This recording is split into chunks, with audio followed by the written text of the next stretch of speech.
Salut, c'est Antoine Sup. Pour cette année 2022-2023, j'ai intégré Effray Paris. Ça se remarque un petit peu, enfin voilà, ça se voit. Plus sérieusement, cette vidéo est découpée en 6 parties.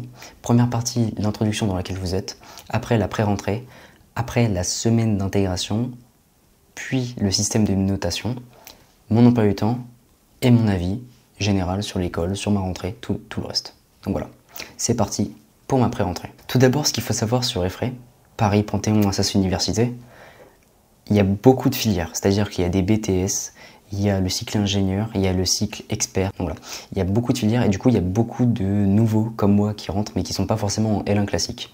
Et même dans le cycle ingénieur, il y a les L1 Int, donc L1 international, qui ont tous leurs cours en anglais. Et aussi, j'ai failli oublier les L1 BN, autrement dit les L1 biologiques qui font de la SVT en plus des physiques et des maths et de l'informatique. Et donc la première chose que tu fais quand tu vas à Effray Paris, eh bien c'est que la première journée tu as ta petite journée d'intégration, ou bien tu t'installes dans un amphi et puis on va te féliciter d'avoir réussi à avoir le bac, tout ça, enfin voilà, d'être entré dans l'école et d'être en études supérieures et que maintenant va falloir charbonner. Donc voilà. Plus sérieusement, cette journée, la première journée, c'est simplement une présentation de l'école. Il y a des informations, c'est la journée d'information générale sur comment ça va se passer, l'école, tout ça. On a vu notre emploi du temps, tout ça, les cours à peu près, donc voilà. C'est simplement une journée de comment va se dérouler l'année qu'on entame. Le lendemain, le 1er septembre 2022, eh bien c'est les premiers tests. Alors ce qu'il faut savoir, c'est qu'à Effray Paris, Panthéon, Assas Université, dès le début, on a des tests, mathématiques, physique, informatique et TOEIC en anglais, pour tout simplement pouvoir nous répartir en classes. Ce qu'on appelle des classes à Effray Paris, c'est les groupes de TD, parce qu'en fait, t'as plus de classes. T'as ton groupe de TD ou t'as ton groupe de CM. En fait, les groupes de CM sont en fonction des groupes de TD. Les tests vont permettre de dispatcher tous les élèves dans différents groupes de TD. Personnellement, je suis dans le groupe de TD D, groupe D, du coup. Le TOEIC blanc, ça te permet de pouvoir te classer en fonction de ton niveau d'anglais dans une classe qui a exactement le même niveau que toi. Moi, mon TOEIC, j'ai eu 450 points sur 990. C'est pas incroyable. C'est du niveau A2. Le TOEIC, sincèrement, c'est vachement bien. C'est nul. En 2 heures, t'as 200 questions à faire. Sincèrement, c'est très long. À la fin, t'en as marre. À la fin du TOEIC, j'étais en mode, c'est vraiment ça les études supérieures. J'étais en mode, je vais vraiment kiffer. Non, mais voilà. Donc ça, c'était pour la partie de ma pré-rentrée. Maintenant, on passe à la partie 3, la semaine d'intégration du 5 septembre au 9 septembre.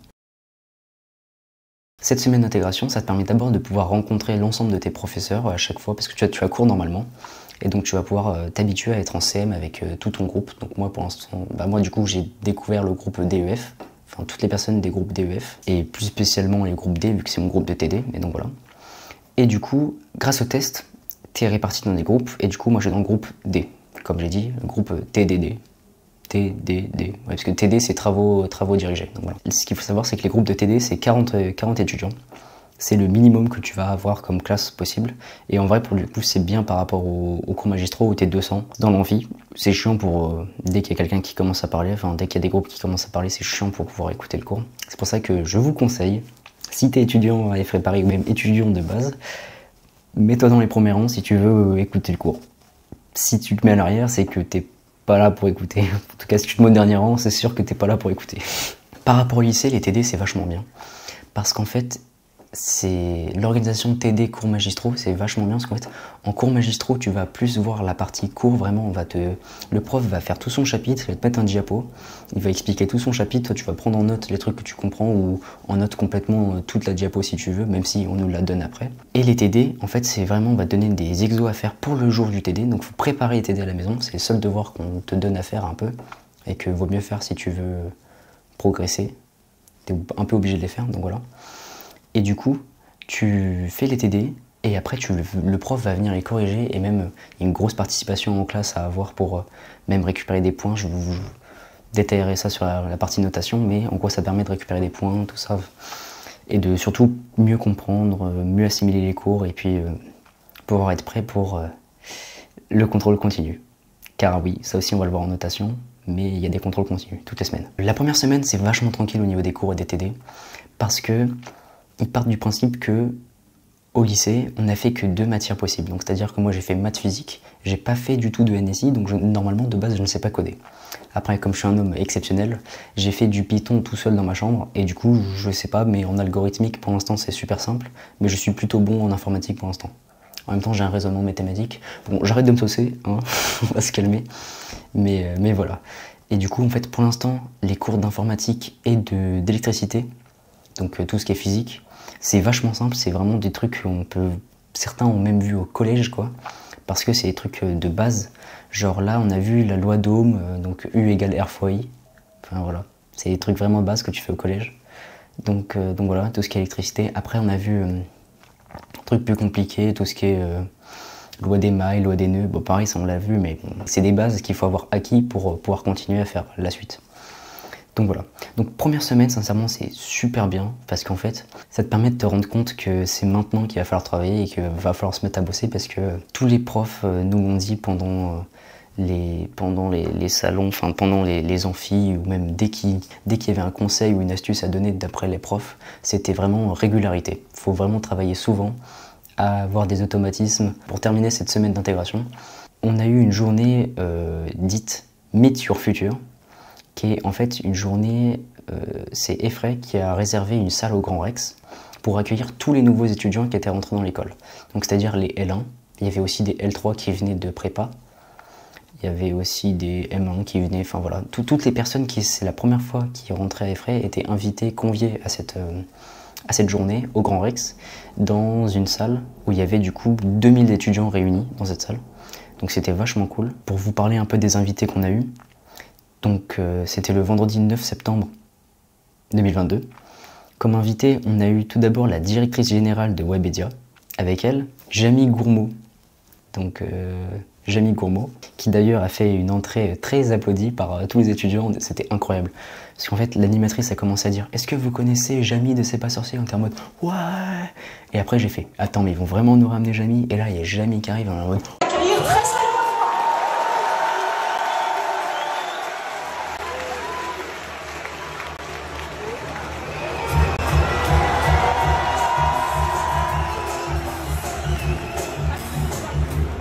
Jamie !» On est en mode Wouah !» Enfin bref, c'était grosse dinguerie. Sinon, à part ça, on a eu aussi la PDG, enfin du coup directrice générale de Good To Go. Ça, je ne connaissais pas, mais du coup, c'est une entreprise française qui est dans l'anti-gaspillage de nourriture, donc c'était vachement intéressant. Et on a aussi eu le directeur général de France Oracle. Donc moi, je ne connaissais pas Oracle. Du coup, j'étais en mode, bah, c'est qui ce mec? Mais il y avait des gens qui connaissaient. Et en gros, j'ai appris que c'était une énorme entreprise, car ils sont seulement 140 000 employés dans le monde. Enfin voilà, c'est rien. À titre de comparaison, là j'ai tapé sur Google Apple nombre d'employés dans le monde, ça m'a sorti 137 000 employés en 2019. À titre de comparaison, en gros, c'est juste énorme. Pendant cette journée Meet Your Future, en fait, c'était surtout pour pouvoir nous montrer ce qu'on allait pouvoir devenir, parce qu'ils nous ont aussi ramené des anciens étudiants d'Effray, ce qu'on appelle alumni. Donc c'est des étudiants qui ont terminé leur cycle ingénieur et qui travaillent depuis 2, 3, 4, 5, 10 ans déjà dans le monde de l'entreprise, pas entrepreneuriat, même si aussi entrepreneuriat. Et donc qui viennent nous parler de leur profil, tout ça, de ce qu'ils ont fait et ils nous donnent des conseils. Bon, la plupart du temps, je vais vous révéler un conseil que Jamie nous a donné. La passion. Faut être passionné. Et sincèrement, toute la journée de Meet Your Future, tous les invités sont arrivés, ils ont fait « faut être passionné, faut être passionné, faut être passionné ». En gros, faut être passionné et régulier pendant ses études. Sinon, en fait, le matin, ils nous disent que t'as la flemme de te lever et que ça sert à rien de faire quelque chose que t'aimes pas. Bon, ils ont pas tort, hein, c'est vrai. Il y a eu aussi l'intervention sur scène de plusieurs associations de l'école pour nous présenter ce qu'ils faisaient. Il y avait le BDE, donc le bureau des élèves, ouais, bureau des élèves. Faut savoir que la semaine d'intégration nous permet de nous préparer, enfin ça nous met dans le bain de travailler parce que après ça va charbonner dur quoi, pour récupérer, pour avoir son année. Là je le vois, mais en vrai plus tu vas dedans, plus tu es en mode ah ouais, il faut faire ça et tout, enfin voilà. En gros c'est assez compliqué à comprendre comment réussir son année, mais en gros c'est plus tu travailles, plus tu vas réussir ton année, donc voilà. Et du coup comme j'ai dit tout à l'heure, il y a un système de contrôle continu. En gros toutes les semaines, on va avoir un contrôle continu sur 2 matières. Donc soit électricité, enfin du coup, soit physique maths, soit maths algo, soit algo physique. En études supérieures, ça se valide en semestre et non à l'année. En gros, pour valider ton année, il faut que tu aies validé tes 2 semestres. Et du coup, pour valider un semestre, bah, faut en gros avoir validé tous les UE. L'UE, c'est un regroupement de matières. Les mathématiques, c'est pas une matière. Mais par contre, l'algèbre générale et l'analyse, c'est les matières qui sont dans l'UE de mathématiques. Pour valider l'UE de mathématiques, il faut avoir plus de 10 de moyenne à cette UE, avec bah, du coup des notes en algèbre générale et en analyse qui font une moyenne au-dessus de 10. Il y a ce qu'on appelle du coup les contrôles continus. Et les contrôles continus, ça compte pour 40% de la note finale de ta matière. Donc par exemple, en analyse, en contrôle continu, et bah, la semaine prochaine, j'ai mon premier contrôle continu en analyse.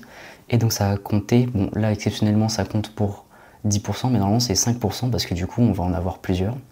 Les 60% restants, c'est un contrôle, ce qu'on appelle le DE. Le DE, c'est le devoir écrit. En gros, c'est un gros contrôle sur ta matière qui compte pour 60%. Pour l'emploi du temps, ce qui est pratique à Effray, c'est que soit tu as cours le matin, soit tu as cours le soir. Donc le lundi matin, bon le lundi, ça dépasse un peu plus que la matinée parce qu'en fait, tu as les CM. Et les CM, du coup, mon avis général sur Effray, la vie étudiante et les cours. C'est incroyable. Franchement, c'est une expérience à vivre, c'est trop bien. C'est-à-dire que déjà le campus à Effray, il est vachement bien. Il y a un bâtiment réservé aux étudiants. Le Student Hub, c'est une pépite. Tu arrives dedans, tu t'installes, c'est comme un CDI au lycée, sauf que bah, tu as le droit d'utiliser ton ordi, tu fais ce que tu veux. Bon, il y en a parfois, ils font du bruit, ils parlent en groupe, c'est un peu chiant pour travailler, mais au moins tu peux travailler tranquille. Sincèrement, il y a une terrasse et tout dehors, enfin, vraiment, genre, si vous avez l'occasion d'aller la voir, de venir en JPO à Effray, sincèrement, venez, c'est vraiment cool de pouvoir se projeter dans le campus. En plus, il est vraiment bien. Bon, là, je m'adresse aux lycéens qui voudraient venir à Effray. Si t'es étudiant à Effray, bah, toi-même tu sais, le campus est incroyable. Et voilà pour mon avis un peu général. Après, dans les détails, c'est vrai que les cours, c'est quand même chiant. C'est-à-dire que, après, c'est pas les cours qui sont chiants, c'est plutôt le fait, là, c'est-à-dire qu'on revient de vacances scolaires. Ça fait 2 mois que j'ai rien foutu, je joue à Fortnite tous les jours avec ma petite sœur et mon grand frère. Enfin, genre, voilà, quoi. Genre... je ne travaillais pas pendant 6 heures la journée et je n'avais pas de CM ni de TD. Donc... passer de rien du tout à travailler, c'est forcément dur. C'est comme la reprise de lycée, au début t'as la flemme, t'as pas envie, t'es fatigué, c'est chiant. Bah là c'est la même chose. C'est pas forcément le fait que ce soit un peu plus dur ou même plus rapide. C'est vraiment le fait de reprendre le taf qui a été compliqué pour moi en tout cas au début. Parce que j'étais en mode oh, vas-y il faut travailler, c'est chiant, c'est la reprise. Maintenant il va falloir que je travaille et tout. Genre je suis en mode bon bah c'est fini le lycée quoi. C'est fini de s'amuser. Non voilà. Après, on va pas se mytho que c'est quand même rapide les cours. C'est-à-dire que là, ça fait 2 semaines qu'on est en cours. Là, c'est la 2e semaine, en tout cas que j'entame. On est le 14 septembre actuellement quand je tourne cette vidéo. Et en gros, bah, la semaine prochaine déjà, j'ai mon premier contrôle continu. Et surtout, bah, on est déjà au chapitre 2, quoi. Donc ça passe super vite. Le rythme est plutôt rapide parce que du coup, bah, le 29 octobre, là, j'ai déjà bah, un DE. Et ça va arriver très vite. Pareil, voilà, l'impression de vitesse. J'ai vraiment l'impression que ça va vite. La semaine dernière, je ne l'ai pas vu passer, sincèrement, c'est passé trop vite. Et puis même là, ça s'accélère. On est déjà mercredi, 14 septembre. Je suis rentré le 31 août. Hein. Ça fait déjà plus de 2 semaines qu'on est là. Ouais. Ça fait 2 semaines qu'on est là. Et ça va vite. Et puis je sens que cette année va passer, mais tellement rapidement. Bon, ça fait bizarre de dire ça, mais ça va vite parce qu'en fait... t'es tout le temps chargé, t'as un planning, t'as tout le temps des trucs à faire, t'as tout le temps des trucs à préparer, les TD tu t'auras jamais le temps de tous les finir de toute façon, donc t'as tout le temps des trucs à faire, préparer, je vais avoir des contrôles continus toutes les semaines, donc il va falloir que je révise toutes les semaines, que j'apprenne, enfin voilà. Et non, ça va très vite, la régularité, t'es obligé de l'avoir, ils ont raison les profs. Si t'es pas régulier, ça va être compliqué quoi. Donc voilà. Maintenant on va parler de cette chaîne YouTube et de ce qui va se passer sur la chaîne. Comme je veux réussir mon année scolaire, je ne vais pas prioriser YouTube par rapport à ma vie étudiante et au diplôme que je vise. Il n'y aura peut-être pas 40 vidéos, même 50 vidéos par an, mais je vais faire mon plus sans forcément me forcer, ni... Enfin voilà, c'est que du plaisir sur YouTube, donc voilà. Et puis c'est aussi partager ma vie étudiante à Effray Paris. Du coup, je vais faire ce qu'on appelle un journal de bord. Donc ici, étudiant, où toutes les semaines, je vais vous raconter ce qui s'est passé dans ma semaine en prépa intégrée à Effray Paris. Et du coup, bah, mes petites aventures de la semaine, je sais pas, contrôle, tout ça, révision, je sais pas. Il y a des projets aussi à Effray, et ça c'est vraiment cool. Dans le cycle pédagogique, on a des projets, c'est vachement intéressant. Enfin, pour l'instant, j'en ai pas encore fait, mais ça a l'air vachement cool. Cette chaîne YouTube va en fait me permettre de un peu documenter mon année en tant qu'étudiant et aussi de faire d'autres vidéos YouTube pour vous aider, tout ça. C'est un peu tout pour cette vidéo de rentrée en école d'ingénieur qui, j'espère, n'est pas trop longue ni trop courte. J'espère que c'est pas trop long pour vous et que j'ai été clair, surtout dans mes explications, surtout sur la notation. C'est faux, j'ai pas été clair, vous avez rien compris, je vous ai perdu, c'est de ma faute, pardon. Donc voilà. Moi je vous dis à plus et à la prochaine. Je vous souhaite, voilà. Et puis je vous dis à la prochaine pour le premier épisode de journal de bord d'étudiant, d'un étudiant en prépa intégrée à Effray Paris Panthéon Sas Université. C'était très bien Effray Paris, pourquoi Paris Panthéon Sas Université? C'est super long à dire. C'est pas grave, on va rester sur Effray Paris, c'est plus simple à dire. Eh bah c'était tout. Au revoir.